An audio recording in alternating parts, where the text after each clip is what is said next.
Hello दर्श, कैसे हैं आप? आशा करता हूं कि आप स्वस्थ, सजग, सक्रिय और खुशमिजाज होंगे। और ध्यान रखें कि आपकी स्वस्थता, सजगता और सक्रियता आपकी लक्ष्य की प्राप्ति में बहुत ही महत्वपूर्ण भूमिका निभा सकती है। इसलिए स्वस्थ, सजग और सक्रिय होकर के, यानी मानसिक रूप से स्वस्थ होकर के, सक्रिय होकर के हम अपने लक्ष्य की प्राप्ति में जुड़ेंगे तो जो भी लक्ष्य निर्धारित करेंगे वो लक्ष्य आपको जरूर मिलेगा। क्योंकि कहा गया है कि लगन यदि सच्ची रहे, सेवा हो निष्काम, कहा संभव जा नहीं सकता कोई काम।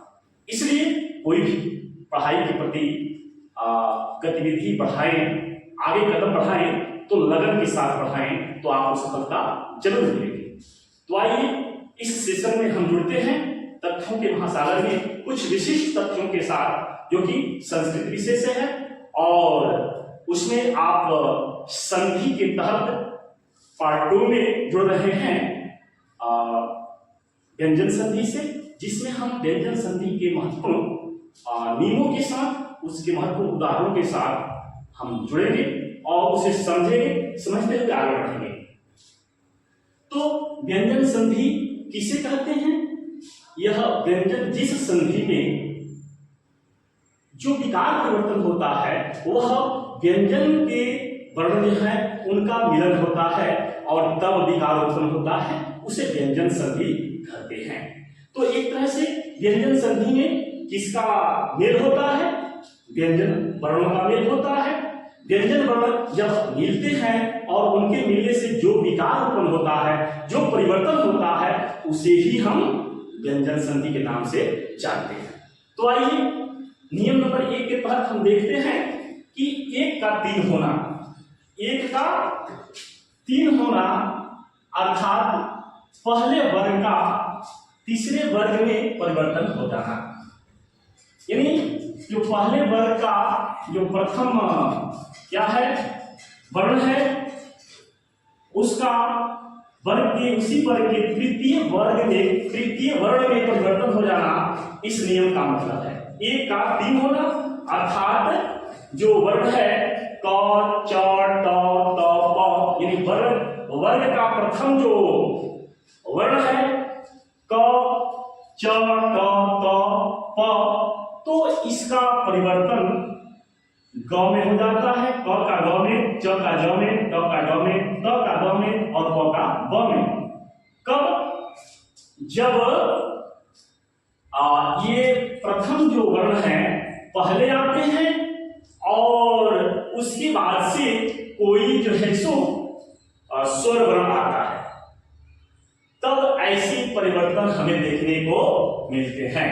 जैसे दिक प्लस गज, वाक प्लस इस, वागिस, यानी क का ग में बदलाव हो जाता है। क का ग में बदलाव हो जाता है। इसी तरह से दिक अंबर, क हलंत है और अ का मेल होता है, तो क हलंत और अ मिल करके क्या बन जाते हैं? ग पूरा बन जाते हैं। क का ग हलंत हो जाता है, अ मिल जाता है, पूरा ग बन जाता है। तो इस तरह से ये दिगंबर शब्द का निर्माण होता है। इसी प्रकार अच प्लस अंत, अच प्लस अंत है, तो च का तृतीय वर्ण क्या होगा? च का तृतीय वर्ण ज हलंत होगा। तो च हलंत का ज हलंत होगा, तो च की जगह ज प्लस अ मिल जाएगा, ज हो गया। तो इस तरह से अच प्लस अंत जब जो मिला, योग किया, तो संधि क्या हुआ? जंत हो गया। यानी अच और अंत मिल करके जंत अजंत का निर्माण करते हैं। इस तरह से जगत प्लस नाम, जगत प्लस नाम, तो जगत में ये त है, त हलंत और इधर अ है, तो त का किसमें बदलाव होगा? त का द में, तो त का द हलंत प्लस अ, पूरा द हो गया, आकार जुड़ गया, तो जगत प्लस आनंद, जगदानंद हो गया। इस तरह से परिवर्तन होता है। पुनः और जो रूप आते हैं कि क च ट प के बाद, क च ट प के बाद यदि वर्ग के तृतीय वर्ग आते हैं, वर्ग प्रत्येक वर्ग का जो तृतीय वर्ण है अगर वो आता है तो उसमें परिवर्तन क्या होता है? उसमें परिवर्तन नहीं होता है कि जो क च ट ट प है उसका तृतीय वर्ण हो जाता है। जैसे दिक प्लस गज, यहां क हलंत है और सामने इसके बाद जो आया है ग, वर्ग का तृतीय जो वर्ण है यह क हलंत प्लस ग, तो क का किसमें परिवर्तन होगा? क का ग में, तो दिग क का ग हो गया आसान का ग हलंत, तो ये बदलेगा क्या हो जाएगा? दिग्गज। यानी क का ये ग हलंत बन गया और ग पूरा यहाँ है तो दिग्गज हो गया। इसी तरह से सट, सट प्लस दर्शन, सट में ट हलंत है और फिर द है तो इसका हो जाएगा ट का ड हो गया तो सट दर्शन हो गया। फिर इस तरह से अप प्लस ज, पह हलंत है तो अप पहलंत प्लस ज, तो पहलंत का बहलंत परिवर्तन हो जाएगा, पहलंत का बहलंत परिवर्तन हो जाएगा तो अब जो हो गया। इस तरह से और भी आगे बढ़ना है कि सत प्लस जन, तो सत में त हलंत प्लस वर्ग का तृतीय बना रहा है ब, तो त का किसमें बदलाव होगा? त का द में, तो ये हो गया सत प्लस बुद्धि, सद्बुद्धि। इसी प्रकार सत त हलंत प्लस ग, तो यानी सत प्लस गति में पहला जो पद है इसका अंतिम वर्ण त हलंत आया, अब उसके बाद ग है वर्ग का तृतीय वर्ण, तो त और ग में लेकर के क्या हो जाएंगे? त का परिवर्तन हो जाएगा ग में, सद आइए जस्ट जुड़ जाएगा तो सदगति बन जाएगा। इस तरह से सत प्लस गति बराबर सदगति हुआ।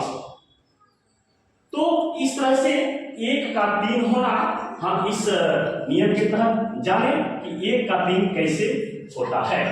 अब नियम नंबर 2, नियम नंबर 2 में हम देखे, अब इसके ऊपर हमने क्या देखा? नियम नंबर 1 का हमने जिक्र किया और इसके बारे में नियम नंबर 2 क्या करता है कि वर्ग के पहले वर्ण का पांचवें वर्ण में परिवर्तन, अर्थात 1 का पांचवा होना, 1 का 5 होना, ये नियम स्पष्ट करता है। क्या है इसका मतलब? क्या है 1 का 5 होने का मतलब? क्या है कि क च ट त प के बाद यदि पंचम वर्ण क च ट त के बाद यदि न या म आए, क्या आए? क च ट त प के बाद क्या आए? न या म आए, तो ये जो प्रथम वर्ण है इनका पांचवें वर्ण में परिवर्तन हो जाएगा। प्रथम वर्ग के प्रथम जो वर्ण है, वर्ग के कौन से वर्ण हुए? प्रथम वर्ण का परिवर्तन पांचवें वर्ण में होगा। किसमें? पांचवें वर्ण हो जाएगा। तो पांचवें वर्ण परिवर्तन होगा, कैसे होगा? आइए उदाहरण के साथ स्पष्ट समझेंगे। क का अंग में परिवर्तन कैसे हो रहा है? क का किसमें परिवर्तन हो जाएगा? क का पांचवा वर्ण क्या होगा? अंग होगा। च का पांचवा वर्ण क्या होगा? य होगा। त हलंत का पांचवा वर्ण क्या होगा? अण हलंत होगा। त हलंत का पांचवा वर्ण क्या होगा? न हलंत होगा। और प हलंत का पांचवा वर्ण म हलंत होगा। इस तरह से हम उदाहरण के साथ इसे स्पष्ट कर सकते हैं। जैसे पहला उदाहरण है, देखते हैं वाक प्लस मैं, तो वाक प्लस मैं में हम देख रहे हैं ये क हलंत है। क हलंत, क के बाद पंचम वर्ण आया है म, पांचवा म, न या म में से कोई आएगा तो क हो जाएगा, प्लस में हो जाएगा अंग में। प्लस मत, उन्मत्त हो जाएगा। तो के बाद म आया है, तो का हो जाएगा तो का न हलंत में, अर्थात तो उन ट हलंत का पांचवा वर्ण क्या ट हलंत का। इसी प्रकार ये हो जाएगा नी ट हलंत का। इसी प्रकार अब म हलंत आया है, प हलंत के बाद पांचवा वर्ण क्या होगा मैं, अब प्लस मैं, फिर जगत तो के बाद से न आया है तो होगा तो हलंत बदल जाएगा न हलंत में, तो क्या हो गया जगत प्लस। हम दो नियमों के संदर्भ में जाने, एक का 3 होना, एक का 3 होना और दूसरा नियम एक का 5 होना। और इसके बाद से हम जो अगले नियम से जुड़ेंगे वह बहुत ही सटीक और सुंदर नियम होगा।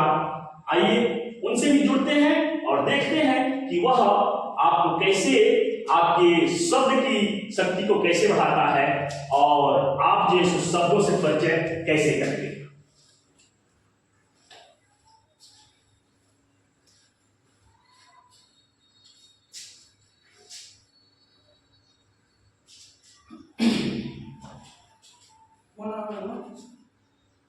बंद करे पड़ी एथिया काट दो।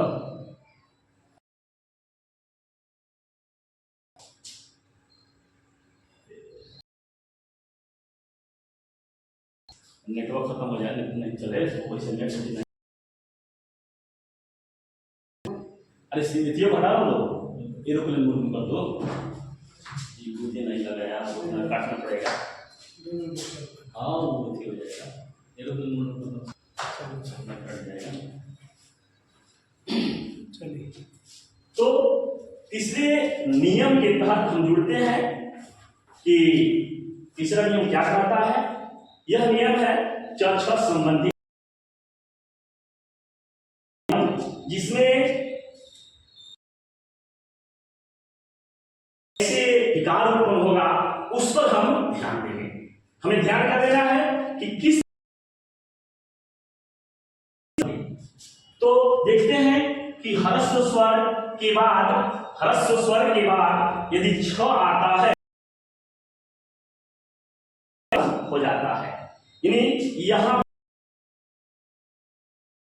कि इसमें भी आ गया एक स्वर का परिचय आ गया। जैसे ह्रस्व स्वर के बाद यदि छ आता है तो छ का किसमें बदलेगा च छ में परिवर्तन हो जाएगा।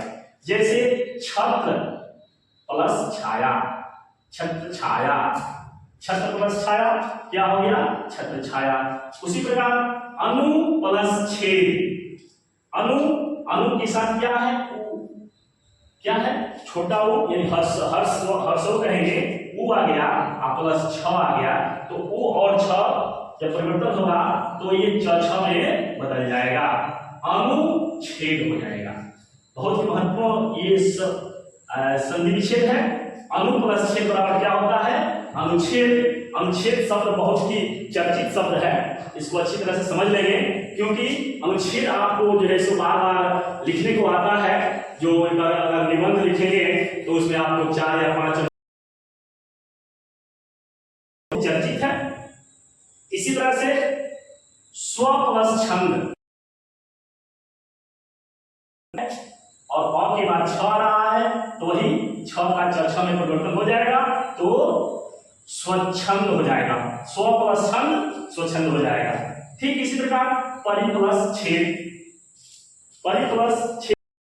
पुनः हम महत्वपूर्ण नियम चर्चा संबंधी नियम को पुनः रिव्यू कर लेते हैं, देखते हैं क्योंकि यह बहुत ही महत्वपूर्ण नियम है। क्या है कि ह्रस्व स्वर के बाद कोई छ आता है तो छ की जगह पर क्या हो जाता है छ हो जाता है। छ की जगह क्या हो जाता है ये छ हो जाता है। ह्रस्व स्वर के बाद छ आता है यदि ह्रस्व स्वर के बाद क्या आता है, छ आता है, तो छ का सम क्या हो जाता है, छ हो जाता है। जैसे छत्र प्लस छाया, अ के बाद क्या आ रहा है, छ आ रहा है, छत्र छाया हो गया।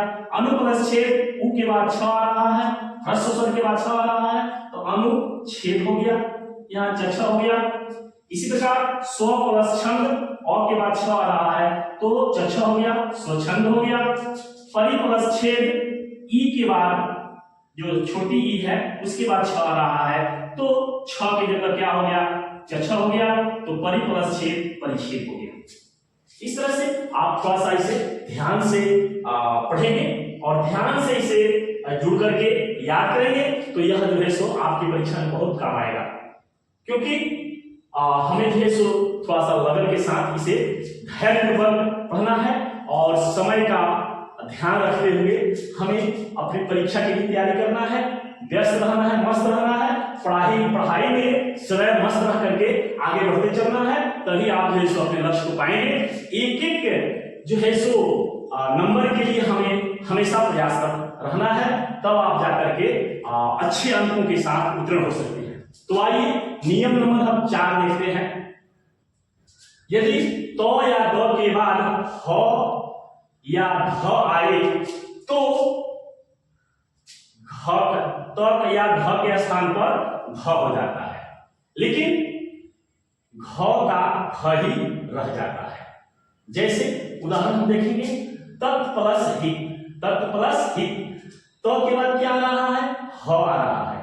त के बाद तो हलन के बाद से ह हलन आ रहा है, ह हलन, तो त के बाद से ह आ रहा है, तो त का किस में बदलाव होगा, ध में परिवर्तन हो जाएगा। त का ध में परिवर्तन हो जाएगा और ह का क्या हो जाएगा, थ। तद्धित, तो तद्धित हो गया, यह तद्धित बन। तो के बाद से ह आ रहा है, तो ध ह या ध में से कोई आ सकता है, तो ह आया तो यह क्या हो गया, त का ध में परिवर्तन हो गया, तो तत् प्लस ही तद्धित बन गया।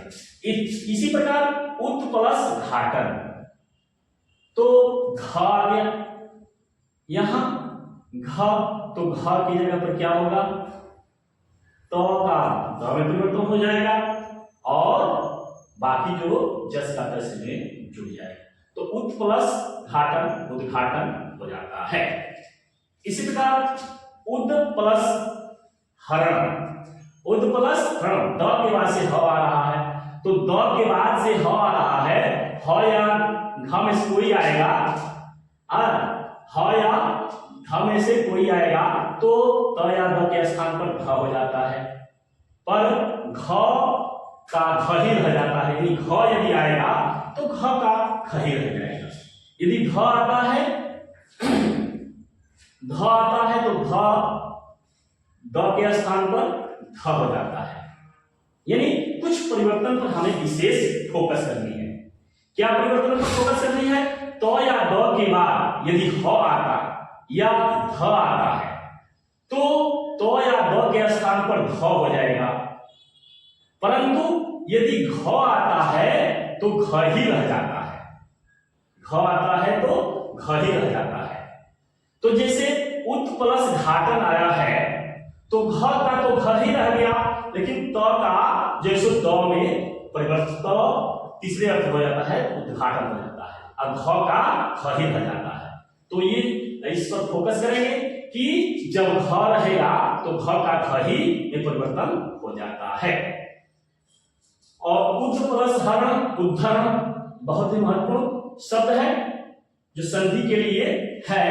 इसका संधि विच्छेद क्या होगा, उद्धरण का संधि विच्छेद क्या होगा, उद प्लस हरण, उद प्लस हरण या उद प्लस हरण।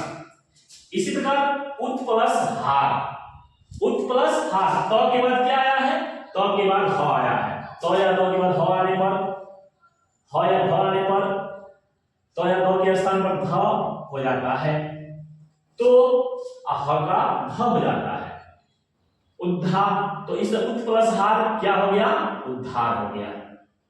तो इस तरह से हम देखते हैं कि जो परिवर्तन होता है वह नियम 4 के तहत कैसे परिवर्तन होता है और महत्वपूर्ण शब्द का संधि विच्छेद हम कैसे करते हैं। जैसे उद्घाटन है, उत् प्लस घाटन, उद्घाटन हो गया, उत् प्लस हार उद्धार हो गया, उत् प्लस हरण उद्धरण हो गया। तो ये महत्वपूर्ण शब्द है, इसे जोड़ करके इसे बढ़िया से समझ लीजिए।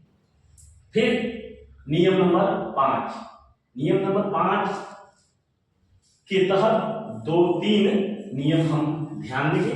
यानी नियम नंबर 5 के तहत 3 नियमों के तहत हम विशेष ध्यान रखेंगे। ध्यान कहां देंगे कि तो के बाद क्या क्या आ रहा है। यानी इसमें 5 नंबर नियम के तहत तो के बाद ही आने वाले शब्द मिलेंगे कि तो के बाद कौन कौन शब्द आते हैं, तो उसका परिवर्तन कैसे होता है, उसमें विकार किस तरह से उत्पन्न होता है। जैसे यदि तो के बाद ज या झ कमा तो या ड आए और एक ल आए, यदि तो के बाद ज झ या ड और ल आए तो का क्रमशः ज में ट ढ और ल का हो जाता है। यानी त का परिवर्तन किसमें होगा, ज क्रमशः होगा, ज ट और ल में हो जाएगा। यानी का तात्पर्य क्या है कि यदि तो के बाद ज झ में से कोई आए, ट में से कोई आए या ल आए तो क्रमशः परिवर्तन होगा। यानी ज झ का ज हो जाएगा और ट का टड और ल का ल हो जाएगा। जैसे सत प्लस जन, तो के बाद ज आया है तो क्या परिवर्तन होगा, ज में ही इसका परिवर्तन हो जाएगा। सत प्लस जन क्या हो गया, सज्जन। यानी यहां सत है तो यहां ज हो गया।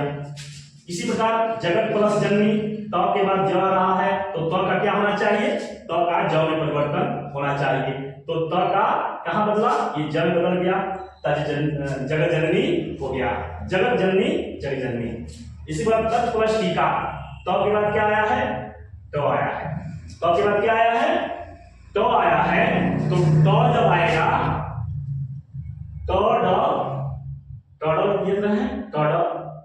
किसमें परिवर्तन होगा, ट में हो जाएगा। तो का किसमें होगा, ट में परिवर्तन हो जाएगा। तो और ट इसका परिवर्तन क्या होगा, ट में हो गया, तो टीका हो गया, तट प्लस टीका तट्टिका।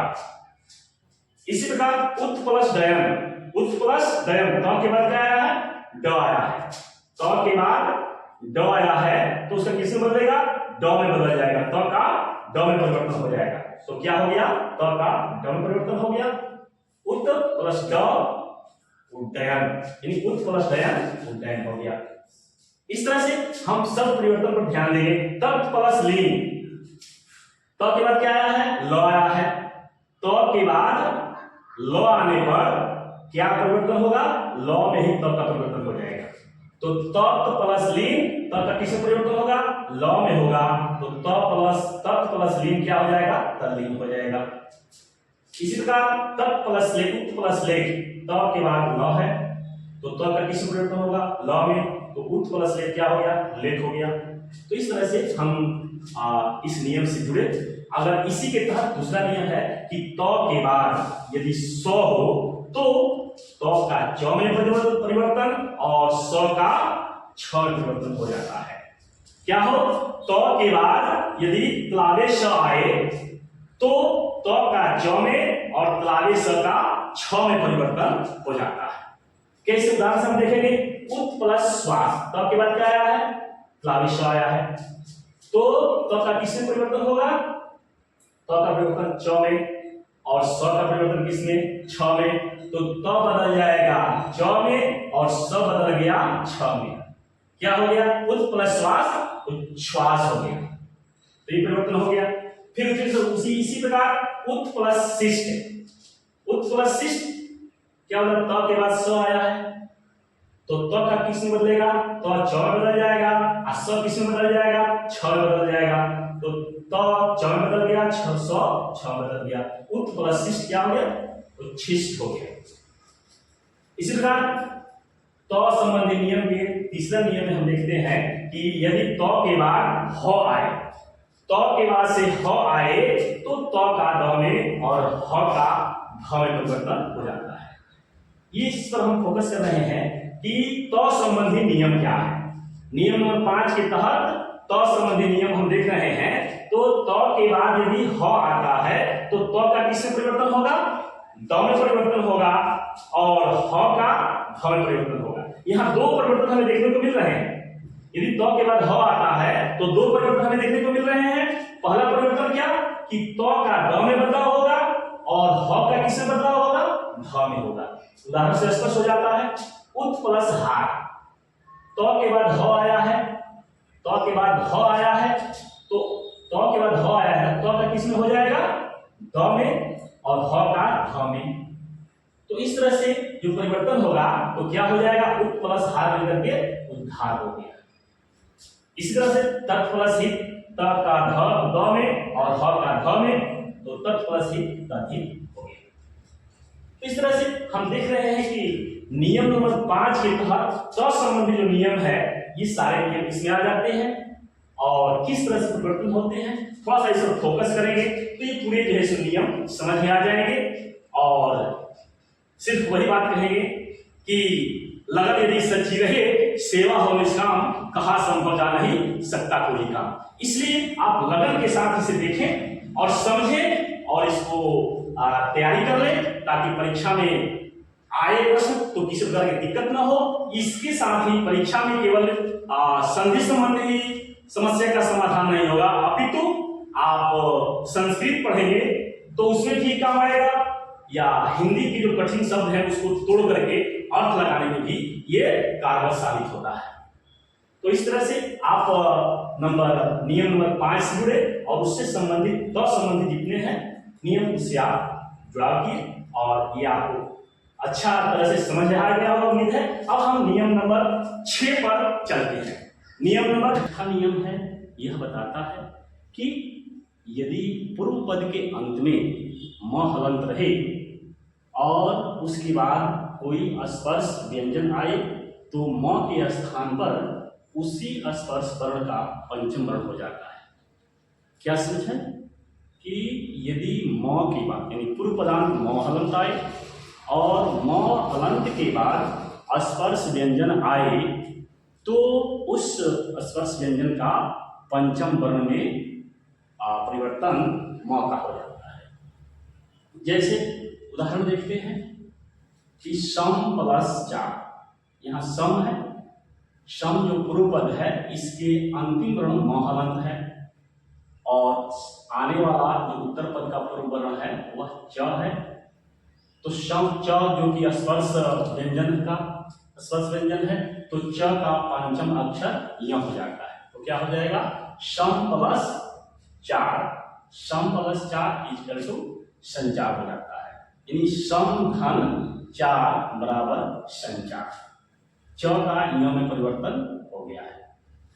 इसी प्रकार सम प्लस कल, ये दो पद हैं और दोनों पदों में पहला जो पद है, पहला पद का अंतिम वर्ण क्या है, म हलंत, और म हलंत के बाद क आ रहा है और नियम भी यही है कि म हलंत के बाद कोई स्पर्श व्यंजन आए तो म के स्थान पर उसी स्पर्श वर्ण का पंचम वर्ण में परिवर्तन हो जाता है। पंचम वर्ण में यहाँ परिवर्तन हम देख रहे हैं, क है तो क का पंचम वर्ण क्या होगा, अंगा हो जाएगा। तो इसको हम सम प्लस कल बराबर संकल्प लिख सकते हैं या ये रूप में दूसरे रूप में लिख सकते हैं। ये संकल्प ये रूप हो सकता है या ये दोनों में से किसी को लिख सकते हैं। तो इस तरह से नियम 6 क्या बताता है कि म हलंत के बाद यानी पूर्व पदांत यदि म हलंत हो और उसके बाद कोई स्पर्श व्यंजन आए तो म की जगह पर उस स्पर्श व्यंजन का पंचम वर्ण हो जाता है। नियम 7 में चलते हैं। नियम 7 क्या बताता है, नियम 7 कहता है कि तो द के बाद झ आए तो तो द का ज हो जाता है। तो द के बाद यदि झ आए तो द का झ में परिवर्तन हो जाता है। तो इसको हम उदाहरण से देखते हैं, जैसे उत प्लस झाड़ी, उत प्लस झाड़ी, ये दोनों शब्द पूर्व पद में हम देख रहे हैं, पूर्व पदांत क्या है, त हलंत है। उसके बाद जो उत्तर पद है उसके पूर्व में क्या है, झ है। तो नियम क्या कहता है, त या द के बाद झ आए तो त द का जन्म परिवर्तन हो जाता है। तो उत प्लस झ यानी त का जन्म परिवर्तन हो जाएगा, झाड़ी हो जाएगा। इसी तरह से उद प्लस झटिका, उज्जत झटिका हो गया। तो ये नियम हमें 7 नंबर ये याद दिलाता है कि पूर्व पदांत यदि त या ब हो तो उसके बाद झ आए तो त द का जन्म परिवर्तन हो जाता है। नियम नंबर 8, नियम नंबर 8 क्या बताता है, ये बहुत ही महत्वपूर्ण नियम है और इसमें इससे संबंधित जो उदाहरण है बहुत उत्कृष्ट कोटि के हैं। जिससे मूर्धनी श के बाद पूर्व पदांत मूर्धनी श हो, यानी पूर्व पदांत क्या हो, मूर्धनी श हलंत हो और उसके बाद त या थ आए। यदि पूर्व पदांत वर्ण मूर्धनी श हलंत हो और उसके बाद त या थ आए तो इस त और थ का त परिवर्तन कैसे होता है, तो त का ट में परिवर्तन हो जाता है और थ रहने पर ठ में परिवर्तन हो जाता है। परिवर्तन की स्थिति दो तरह से होती है, यदि त रहता है तो त बदल जाएगा ट में, और थ रहता है तो थ बदल जाएगा ठ में। तो इस तरह से जैसे उदाहरण से स्पष्ट हो जाता है, उत्कृष्ट, उत्कृष्ट प्लस त, दो पद हुए, उत्कृष्ट में मूर्धनी स हलंत प्लस त है तो त का किस में बदलाव होगा, नियम के तहत त का ट में बदलाव होगा। तो उत्कृष्ट प्लस त उत्कृष्ट हो गया, उत्कृष्ट प्लस त उत्कृष्ट हो गया। इसी तरह से पृष्ठ प्लस ख, जब ख आएगा तो ख का ख में बदलाव हो जाएगा, ख का ख में बदलाव हो जाएगा। ये ख है, ख किस में बदल जाना है, ख में बदल जा रहा है। जैसे पृष्ठ प्लस ख क्या हो गया, पृष्ठ हो गया। तो इस तरह से नियम 8 है, बहुत ही अच्छा नियम है, इसको थोड़ा सा फोकस करके अच्छी तरह से याद रखेंगे। नियम नंबर 9, नियम नंबर 9 क्या बताता है, म के बाद यदि अंतस्थ वर्ण, अंतस्थ य या उष्म प्रादेश मूर्धनी स दंश आए तो म का अनुस्वार में बदलाव हो जाता है। म का किस में हो जाएगा, अनुस्वार में। यानी नियम क्या कहता है कि यदि म के बाद अंतस्थ य र ल व या उष्म वर्ण प्रादेश मूर्धनी स दंश और ह, इन में से कोई भी एक आता है तो म का अनुस्वार में परिवर्तन हो जाता है। कैसे, यानी स्पष्ट हुआ कि यदि पूर्व पदांत म हलंत हो और उसके बाद आने वाला जो उत्तर पद का पूर्व वर्ण है वह क्या है, अंतस्थ वर्ण है, यानी य ल व या उष्म वर्ण है प्रादेश मूर्धनी स दंश ह, तो म जो है सो किस में बदलेगा, म का जो है सो अनुस्वार हो जाएगा।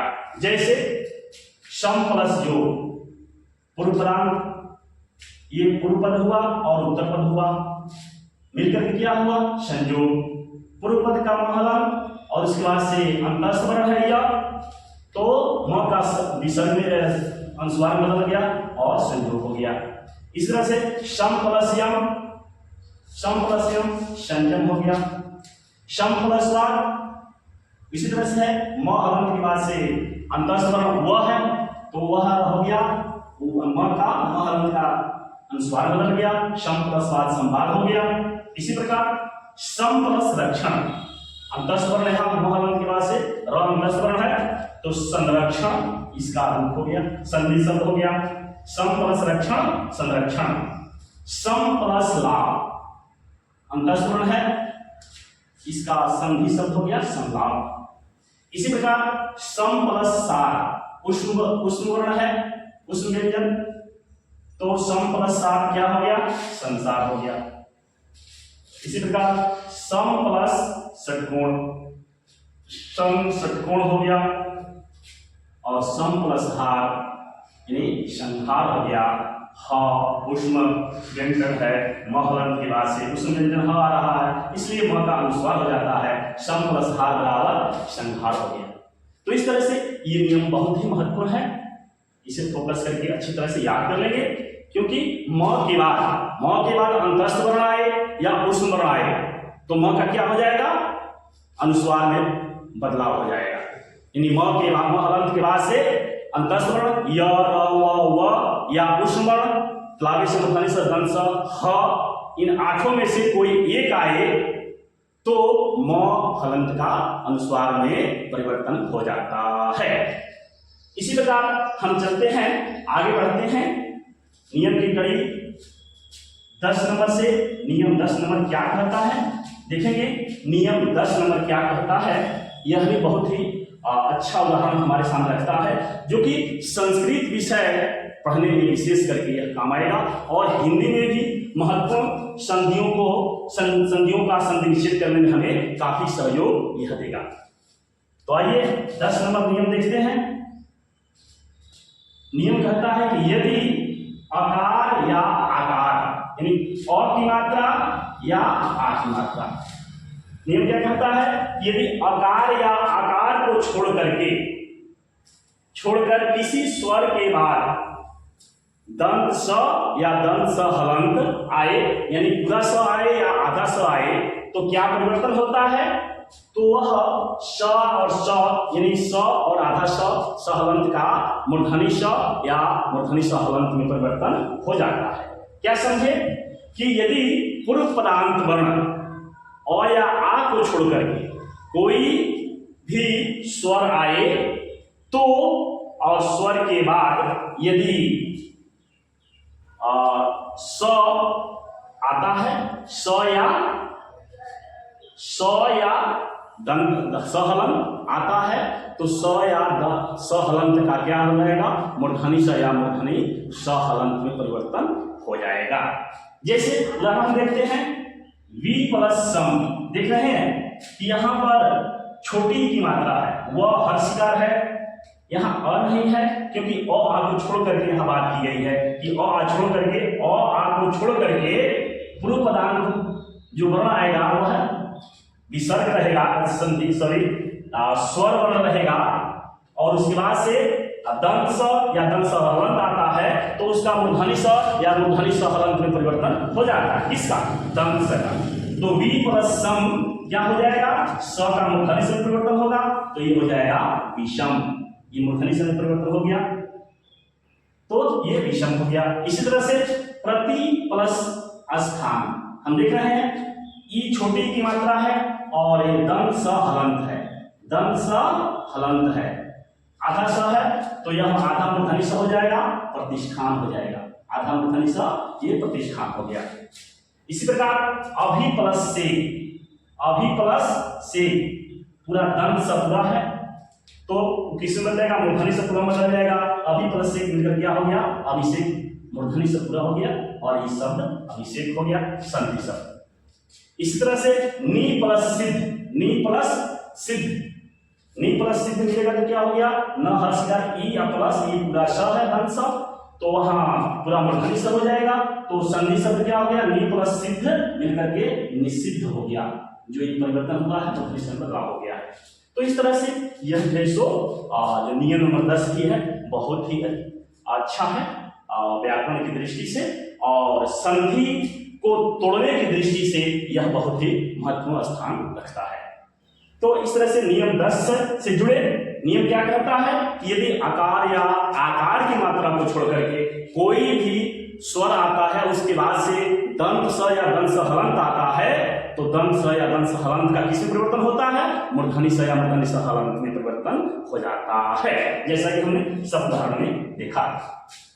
अब चलते हैं नियम संख्या 11 में, जो कि आपके सामने है, बहुत ही सुंदर है। इससे भी सवाल बहुत अच्छी तरह से परीक्षा में आते हैं, और इसमें जो महत्वपूर्ण एक संधि है जो कि कई बार प्रतियोगी परीक्षाओं में आ चुका है और ऑब्जेक्टिव प्रश्न के रूप में, जैसे रामायण है, इसका हम लोग इसमें देखेंगे। नियम नंबर 11 क्या कहता है, नियम नियम नंबर 11 क्या कहता है? यदि री र मूर्धनि ष 3 है, री र मूर्धनि ष के बाद न आए या दोनों के बीच कोई स्वर वर्ण आए या कवर्ग पवर्ग अथवा य व में से कोई भी आए तो न के स्थान पर अण हो जाता है। ये परिवर्तन होता है न के स्थान पर अण कैसे होता है? तो पूर्व पदांत वर्ण है, थोड़ा सा यहां फोकस करने की आवश्यकता है क्योंकि ये थोड़ा सा इसमें बहुत ही राज है। कुछ इसमें शब्दों का हेराफेरी है और उसको समझने की जरूरत है कि यहां दोनों के बीच का मतलब क्या है। यानी री र मूर्धनि ष और न, जस्ट इसके बाद न भी आ सकता है और इन तीनों में से और न के बीच में कोई दूसरा और भी वर्ण आ सकता है। वह कौन कौन वर्ण हो सकता है?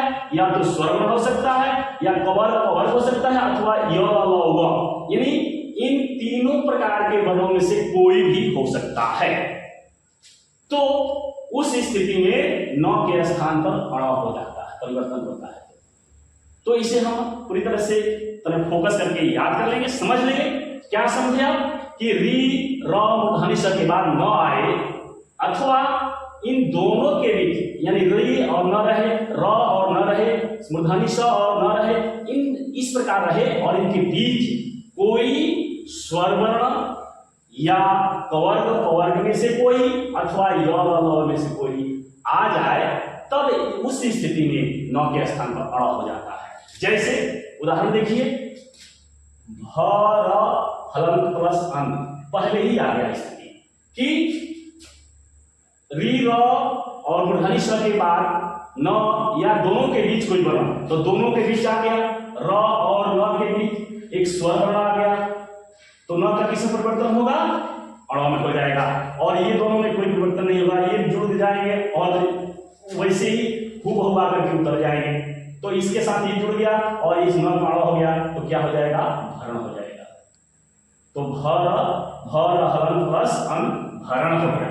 कृष प्लस न, कृष प्लस न क्या हो जाएगा?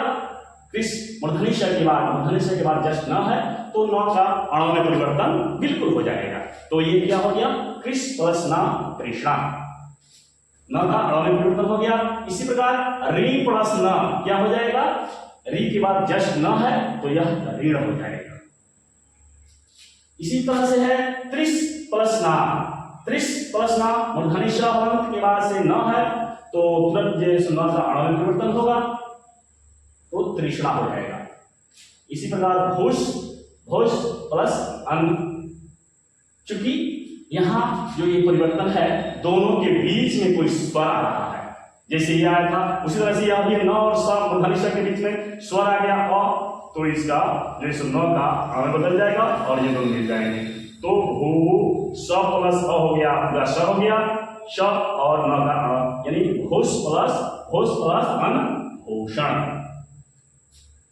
इसी तरह से परिणाम, र के बाद न है, र के बाद न है तो कोई इसमें बीच में नहीं है, इसलिए क्या हो जाएगा?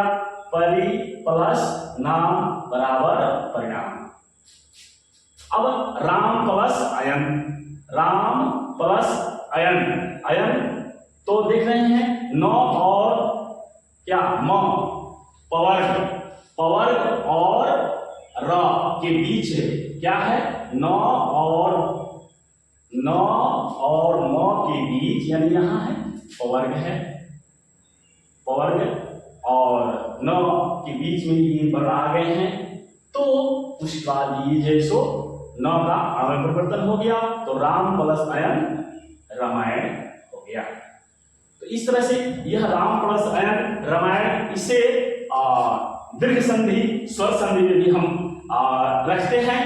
और लेकिन यहाँ जो परिवर्तन हो रहा है न काड़ा में तो यह क्या व्यंजन संधि में भी इसका उदाहरण हमें देखने को मिलता है। तो यह यही शब्द है, यही एक शब्द है, संधि शब्द है कि राम प्लस अयन रामायण हो जाता है, और प्लस अ मिलकर के आ हो जाता है, और यहाँ भी परिवर्तन है, यह जो है सो न का आ में बदलाव हो जाता है, तो राम प्लस अयन रामायण हो जाता है। अब हम देखते हैं नियम नंबर 12 क्या कहता है। नियम नंबर 12, इसमें तत्सम शब्दों का यौगिक रूप सामने आता है। दोनों पद जो होते हैं तत्सम होते हैं, और तत्सम शब्दों के यौगिक शब्दों में प्रथम शब्द के जो अंतिम वर्ण होता है न हलंत होता है, क्या रहेगा, न हलंत रहेगा, तो न हलंत हो तो न का लोप हो जाता है, न का लोप हो जाता है। जो तत्सम शब्द आते हैं पूर्व प्रधान और न अंत में रहता है तो उनका न का लोप हो जाता है, और बाकी जो तत्सम शब्द वो जुड़ जाते हैं। जैसे मंत्री प्लस परिषद, मंत्री परिषद हो जाता है। हस्तिन प्लस दंत, हस्तिन माने हस्ती, हस्ती हाथी सब, हस्ती दंत हो जाता है, हाथी का दांत। प्राणी, प्राणी शब्द है और ये तत्सम शब्द हो गया। प्राणी शास्त्र जुड़ेगा तो क्या हो जाएगा, प्राणी शास्त्र, न का न हलंत का विलोपन हो जाता है। ब्रह्म, ब्रह्म प्लस शास्त्र क्या हो जाएगा, ब्रह्मशास्त्र, न का लोप यहां हो जाता है, इत्यादि उदाहरण इसमें आते हैं।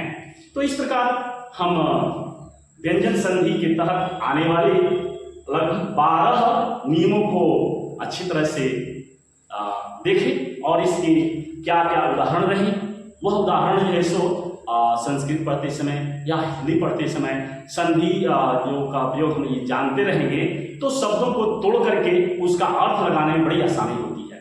तो निश्चित रूप से यह उम्मीद करता हूँ कि आप जो है इसे नियम को याद करके इस पर फोकस करेंगे, और फोकस करके याद रखेंगे तो आपको हिंदी के कठिन शब्द को तोड़ करके उसका अर्थ लगाने में फायदा होगा। परीक्षा में भी अहम भूमिका निभाएंगे, और आपके संस्कृत विषय पढ़ेंगे उसमें भी यह शब्दों को तोड़ करके उसका अर्थ लगाने में अहम भूमिका निभाते हैं। तो इस तरह से आप इस वीडियो के माध्यम से, इस सेशन के माध्यम से आपने इस व्यंजन संधि के बारे में पूरा समझे, और उम्मीद है कि आपको पूरी जो है सो व्यंजन संधि के नियम समझ में आ गए होंगे। फिर आगे हम विसर्ग संधि के परिवार से जुड़ेंगे, और उसमें बिल्कुल आसानी से समझेंगे विसर्ग संधि के बारे में और उसके परिवर्तन से संबंधित महत्वपूर्ण उदाहरणों से संबंधित। तो फिर हम पुनः मिलते हैं, तब तक के लिए आप व्यस्त रहें, मस्त रहें, परीक्षा के लिए अच्छी तरह से तैयारी में संलग्न रहें, क्योंकि आपका लक्ष्य जो है सो सामने रहना चाहिए, क्योंकि लक्ष्य सामने रहेगा तो उसके अनुसार से आप मेहनत करेंगे, और मेहनत करेंगे तो जरूर आपको सफलता मिलेगी। क्योंकि कहा गया है कि लक्ष्य यदि पावन है सही, डूबेगी नहीं तेरी नाव कहीं। लक्ष्य यदि पावन है सही, डूबेगी नहीं तेरी नाव कहीं, क्योंकि राही बनकर राह दिखाने देव कोई मिल जाएंगे, पता नहीं किस रूप से उनके भाग्य कमल खिल जाएंगे, तेरे भाग्य कमल खिल जाएंगे।